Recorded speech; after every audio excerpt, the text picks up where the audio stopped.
Hi, I'm Matt Sinofsky. And I'm Nick Rampe. And you're watching the Vision News Network.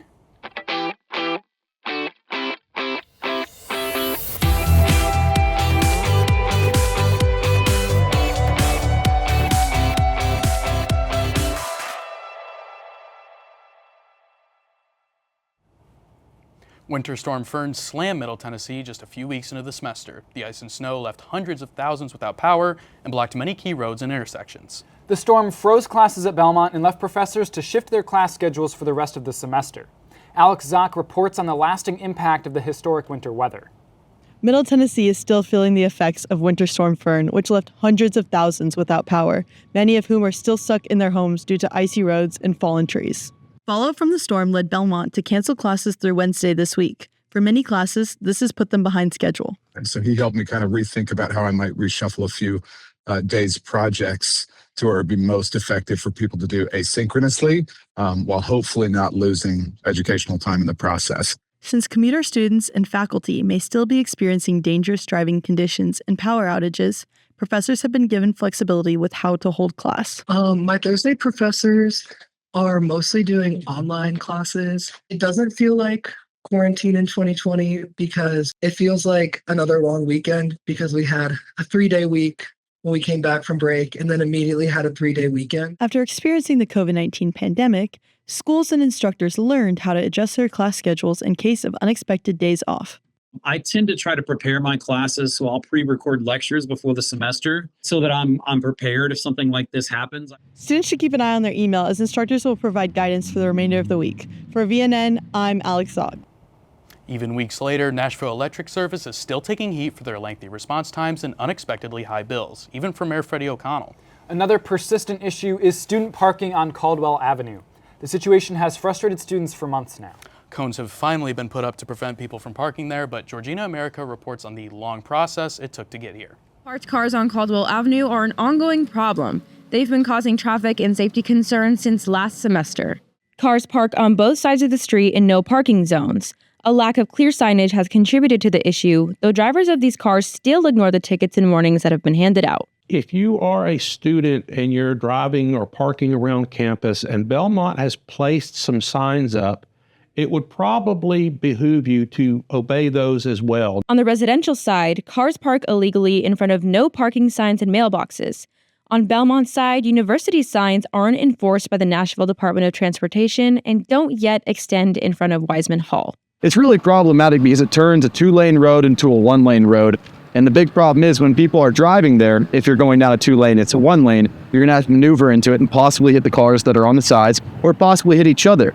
Over 2,000 Belmont students on the college social media app Fizz said they've had frustration driving down Caldwell Avenue. NDOT has already ticketed over 150 vehicles, but safety and a $76 fine doesn't seem to outweigh the convenience of parking there. When you register your vehicle, you agree that you park only where you're assigned and to be a good neighbor, and parking over there breaks all of those rules.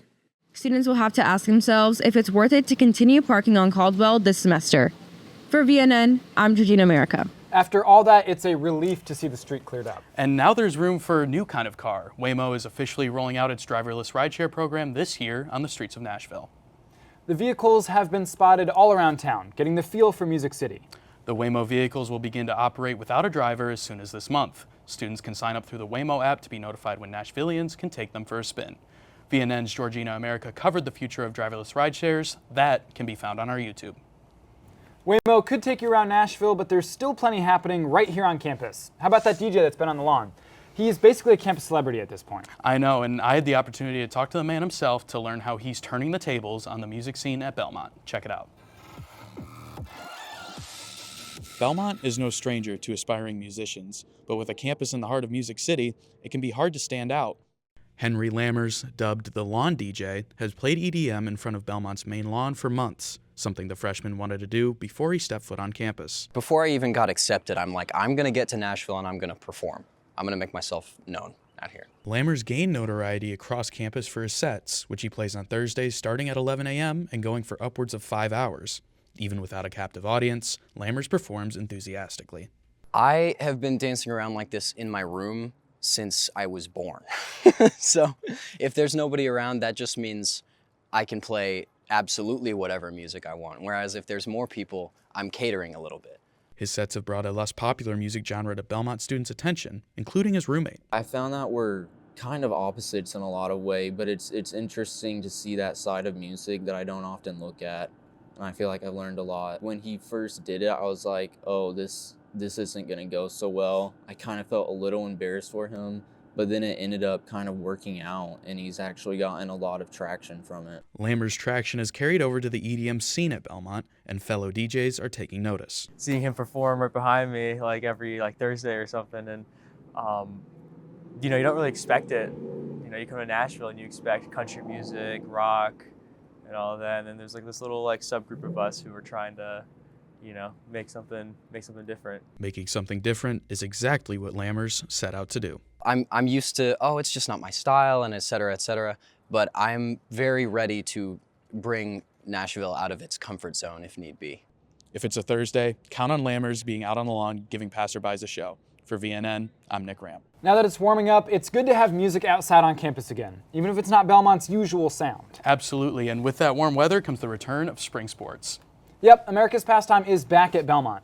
VNN's Reese Leddy gives us an inside peek at this year's new-look baseball team. With regular season basketball almost wrapping up, baseball now comes into the mix, with 19 new faces added to their roster. Throughout the offseason, Belmont lost notable Bruins from its roster. Players like Pete Daniel, Will Pryor, and Ethan Harden all shipped off to Power 4 schools. I don't think about it a lot anymore. Those guys are gone. Good for them. It's the nature of the beast. Coach Jarvis is more focused on the group he has now. But, you know, there's a lot of different ways that I've lost players over the years, so they've moved on. This is our squad right now. These are the guys that we're going to go out. And we're working towards winning a Missouri Valley Conference championship with this group of people.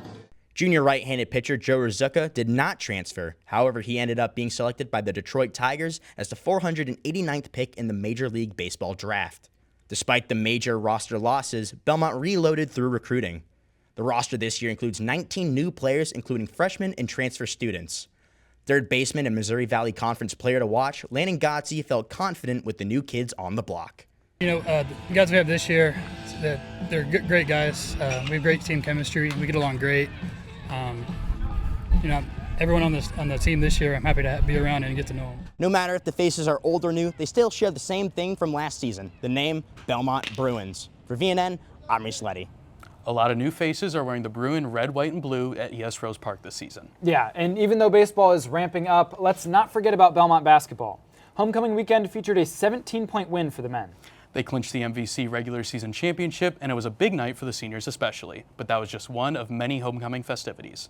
VNN's Olivia Abernathy has more. Belmont's annual homecoming is a celebration of the Belmont community, both past and present. Current students, alumni, and faculty come together to remember what makes Belmont special. The second I stepped onto this campus as a junior in high school, I just fell in love with the community. Just the people around are just so great in everything that they do. And being able to foster that community in multiple ways is just so fun for me. The rally featured music from the pep band, declared winners for the banner contest, and announced the rally's most spirited Bruin. Supporting the team is so much fun. I've met most of my friends from it, and I just love both of the teams, men's and women's. The excitement will continue through Saturday.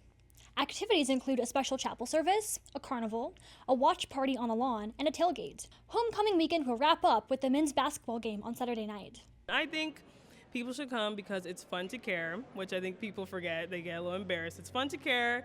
It's fun to yell at people and be supportive of your school in a different avenue. I mean, it's just a good time. Honestly, every time I show up to a game, there's a lot of spirit, there's a lot of fun. Like with the pep band that I'm in, we have a lot of fun little things that we do during every game that it adds a lot to it. Homecoming royalty will be announced on Saturday night at the men's basketball game, and students can vote until Friday night. For VNN, I'm Olivia Abernathy. Well, that's all from us. Have a fun and safe spring break. And make sure you check out BelmontVision.com to stay up to date on campus news and events. For VNN, I'm Nick Rampe. And I'm Matt Sinofsky. We'll see you at the end of the semester.